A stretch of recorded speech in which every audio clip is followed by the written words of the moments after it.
देखिए, दुनिया में जितनी भी बड़े युद्ध हो रहे हैं उनकी जड़, उनका बीज अंग्रेजों ने ही बोया हुआ है और यही बाउंड्री पॉलिटिक्स उन्होंने कंबोडिया और थाईलैंड के बीच भी की। आज जो मंदिर के लिए गोलियां चल रही हैं उसकी जड़ भी एक फ्रेंच की कलम से खींची गई बाउंड्री में छुपी हुई है। यहाँ तक कि थाईलैंड ने तो अपने अमेरिकन F-16 जेट्स का भी इस्तेमाल करके कंबोडिया में अटैक्स किए हैं। 11वीं सेंचुरी में खामेर साम्राज्य के हिंदू राजाओं ने भगवान शिव के मंदिर बनवाए थे। ये कोई एक सिंगल मंदिर नहीं था, एक बहुत बड़ा कॉम्प्लेक्स स्ट्रक्चर है।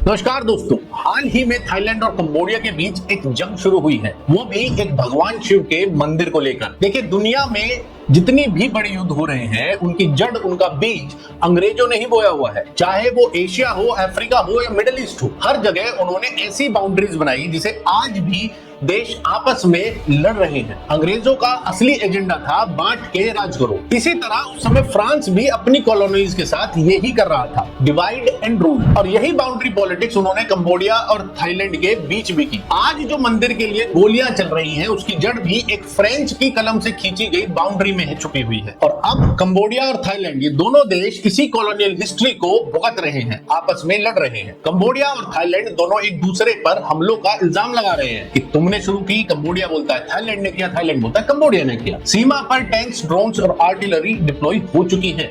यहाँ तक कि थाईलैंड ने तो अपने अमेरिकन F-16 जेट्स का भी इस्तेमाल करके कंबोडिया में अटैक्स किए हैं। कई लोगों की जान जा चुकी है। आइए समझते हैं इस विवाद को। कंबोडिया ने थाईलैंड की सेना पर एक हिंदू मंदिर पर हमला करके उसे नुकसान पहुंचाने का आरोप भी लगाया है और यह मंदिर यूनेस्को का हेरिटेज साइट है, बहुत प्राचीन मंदिर है।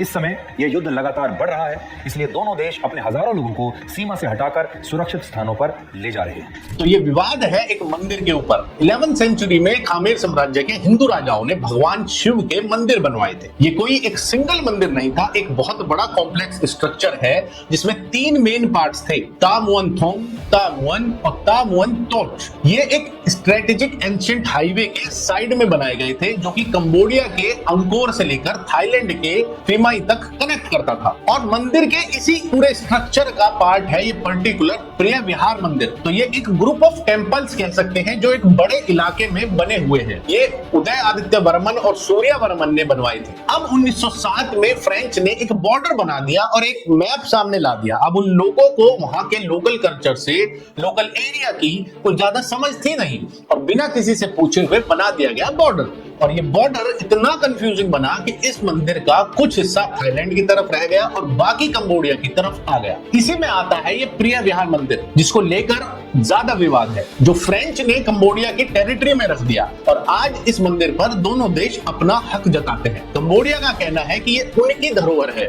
जबकि थाईलैंड कहता है कि ये उनके क्षेत्र में स्थित है, तो ये उनका हुआ। और उसी गलत मैप ने आज एक युद्ध का रूप ले लिया है। थाईलैंड ने इस मैप को कभी भी ऑफिशियली एक्सेप्ट नहीं किया। 1962 में इंटरनेशनल कोर्ट ऑफ जस्टिस ने मंदिर का अधिकार कंबोडिया को दे दिया था, लेकिन थाईलैंड ने सिर्फ मंदिर का परिसर ही माना, उसके आसपास की जमीन नहीं। थाईलैंड ने कहा कि मंदिर कंबोडिया का हो गया, लेकिन उसके आसपास की सारी जमीन अभी भी थाईलैंड की ही है। 2008 में यूनेस्को ने इस प्रिय विहार मंदिर को एक वर्ल्ड हेरिटेज साइट घोषित कर दिया और इसको कंबोडिया के हिस्से का बताया गया। इसी वजह से बार बार दोनों के बीच क्लैश होते रहे, कभी गोली चली, कभी बॉम्ब गिरे।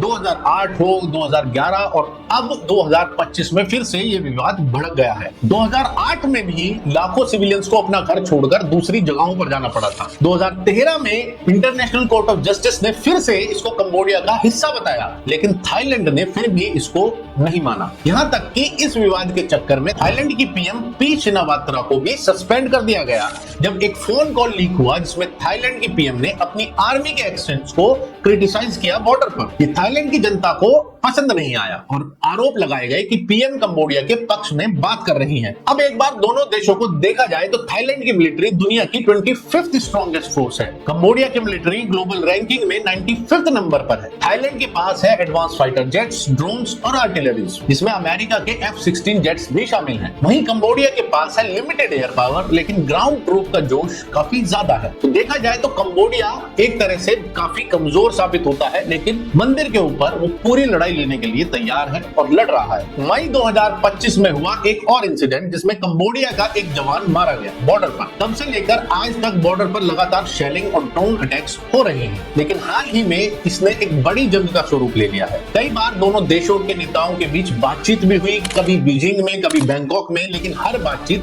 फेल होती रही। कंबोडिया के प्रधानमंत्री का कहना है कि थाईलैंड उनका एरिया कब्जाना चाह रहा है। थाईलैंड का जवाब ये है कि ये हमारा इलाका है, हम सिर्फ रक्षा कर रहे हैं, अपना सेल्फ डिफेंस कर रहे हैं। तो आखिर में कॉलोनियल पावर्स ने एशिया में कई जगह ऐसे विवाद छोड़े हैं जिसका हश्र हम आज तक भुगत रहे हैं। इंडिया पाकिस्तान विवाद हो, कश्मीर को लेकर, या चाइना तिब्बत का बॉर्डर हो, हर जगह एक बाहर का बंदा जिसे वहां के लोकल कल्चर की समझ नहीं, वहां के लोकल्स का पता नहीं, वो आके नक्शा बना देता है अपने हिसाब से और विवाद जन्म दे जाता है। और वही सब डिस्प्यूट्स आज रह रहकर सामने आ रहे हैं। तो दोस्तों, आपका क्या मानना है? क्या ये मंदिर कंबोडिया का है या थाईलैंड का? क्या एक धरोहर को जंग का मैदान बनाना ठीक है? कमेंट में जरूर बताएं कि क्या ये भी एक तरह का डिवाइड एंड रूल पॉलिटिक्स ही नहीं हुआ। मिलते हैं नेक्स्ट वीडियो में। जय हिंद, हर हर महादेव।